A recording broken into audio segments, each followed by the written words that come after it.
आप देख रहे हैं खबर दर खबर, जो सबके लिए खबर सबको दे खबर।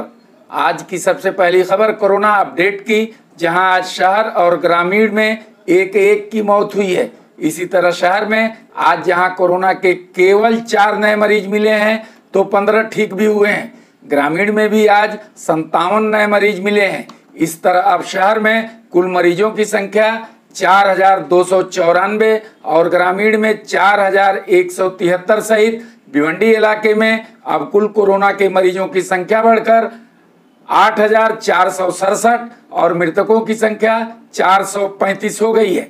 मालूम हो कि शहर में अब तक मिले कुल 4294 मरीजों में 290 की मौत और 3852 ठीक हो चुके हैं तथा 152 का उपचार चल रहा है, जबकि भिवंडी ग्रामीण के 4173 मरीजों में 3438 ठीक हो चुके हैं। 145 की मौत के अलावा 590 मरीजों का उपचार चल रहा है। अब हम रुख करते हैं मनपा से जुड़ी खबर की ओर, जहां भिवंडी मनपा क्षेत्र में जगह जगह MMRDA द्वारा सड़क कंक्रीटीकरण का काम शुरू है, लेकिन सड़क के नीचे पड़ने वाली टूटी फूटी जलापूर्ति की पाइपलाइनों की मरम्मत किए बिना सड़क बनाने के कारण पीने का पानी इधर उधर बहकर बर्बाद होने के साथ साथ गंदा भी हो रहा है। मालूम हो कि शहर के कल्याण नाका इलाके में सड़क कंक्रीटीकरण का काम चालू है,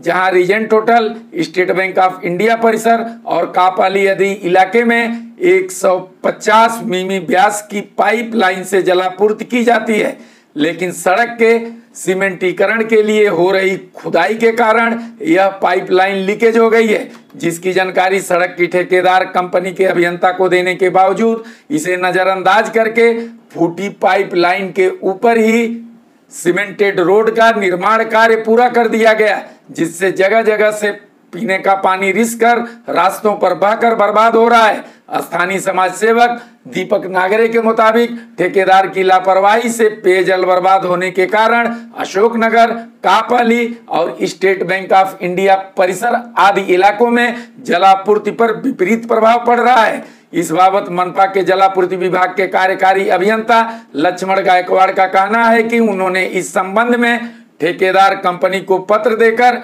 पाइपलाइन दुरुस्त करने को कहा है। साथ ही ठेकेदार को चेताया भी गया है कि यदि पाइपलाइन की मरम्मत नहीं की गई तो संबंधित ठेकेदार के खिलाफ कड़ी कार्रवाई की जाएगी। अब अगली खबर अपराध जगत से, जहां नारपोली पुलिस ने 14,27,200 की चोरी के मामले में 2 चोरों को गिरफ्तार करते हुए उनके पास से 7,18,200 रुपए की चोरी का सामान बरामद किया है। पुलिस सूत्रों द्वारा प्राप्त जानकारी के मुताबिक राहनाल के गोदाम इलाके श्री कॉम्प्लेक्स स्थित उर्वशी इंटरप्राइजेज और शाह त्रिलोक चंद मायाचंद एंड कंपनी नामक कंपनी के गोदाम से ब्रास और कापर आदि मेटल के गोदाम के शटर की जाली तोड़कर 14,27,200 रुपए की कीमत का ब्रास और कापर की सीट पिछले 22 अगस्त की रात चोरों ने चुरा लिया था। इसके बाद पुलिस उपायुक्त राजकुमार शिंदे के निर्देश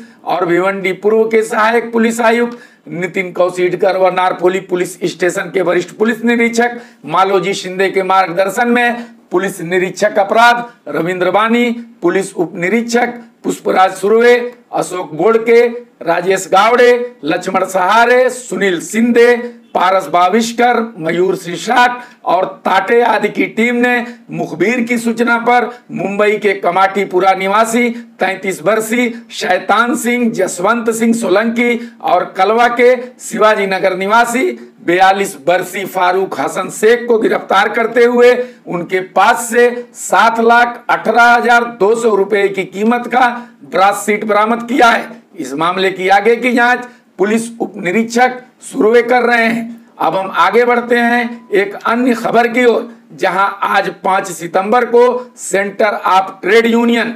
यानी C2 वामपंथी कामगार संगठन की ओर से कामगार संघर्ष दिवस के अवसर पर भिवंडी शहर के पावरलूम कामगार, बीड़ी कामगार और रिक्शा चालक आदि सहित अन्य असंगठित क्षेत्रों से जुड़े असंगठित मजदूरों ने भिवंडी के जकात नाका स्थित टोरेंट की बिजली बिल जलाओ आंदोलन किया। इस अवसर पर कामगार नेताओं ने कोविड से उपजे हालात पर नियंत्रण के लिए केंद्र सरकार को पूरी तरह फेल बताते हुए कहा कि लॉकडाउन काल से लेकर आज तक बेरोजगार होकर घर बैठे असंगठित मजदूरों की हालत अत्यंत दयनीय हो गई है। उनके परिवारों के समक्ष भूखमरी की समस्या पैदा हो गई है। केंद्र सरकार ने कोविड काल में 20 लाख करोड़ खर्च करने की घोषणा की है, लेकिन जन सामान्य को निराशा के अलावा अभी तक कुछ हाथ नहीं लगा है। इस तरह केंद्र सरकार की दोषपूर्ण आर्थिक नीतियों के कारण इतनी बड़ी संख्या में कभी बेरोजगारी नहीं बढ़ी है। इसी तरह छोटे मोटे उद्योग धंधे बंद होने के कारण उसमें काम करने वाले असंगठित क्षेत्र के असंगठित मजदूरों की आर्थिक व्यवस्था पूरी तरह चरमरा गई है, जिसके कारण ऐसी परिस्थितियों में मजदूरों के हाथ में सरकार द्वारा नकद धनराशि की सहायता देना आवश्यक है। लेकिन सरकार अपनी जिम्मेदारी से हाथ झटकते हुए लोगों को आत्मनिर्भर बनने की सलाह दे रही है। सरकार के इस गैर संवेदनशील रवैया के विरोध में पूरे देश में आंदोलन करने की जानकारी ठाणे जिला सचिव कामरेड सुनील चौहान ने दिया है,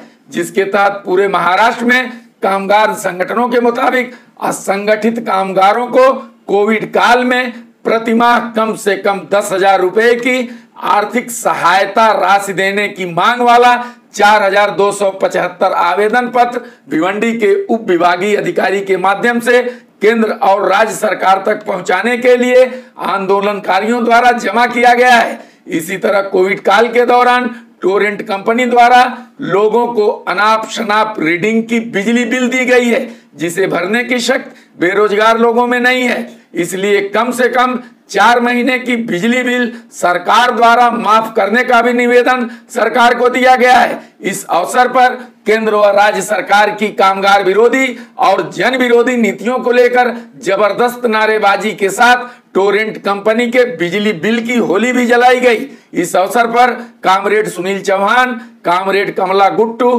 कामरेड बाबूराव करी, फूलचंद सरोज, कयूम खान, राजेश गौतम और ओम प्रकाश पटेल आदि सहित काफी संख्या में मजदूर उपस्थित थे। खबर दर खबर की न्यूज़ पसंद आने पर हमारे चैनल को सब्सक्राइब करें और न्यू अपडेट्स के लिए बेल आइकन दबा दीजिए।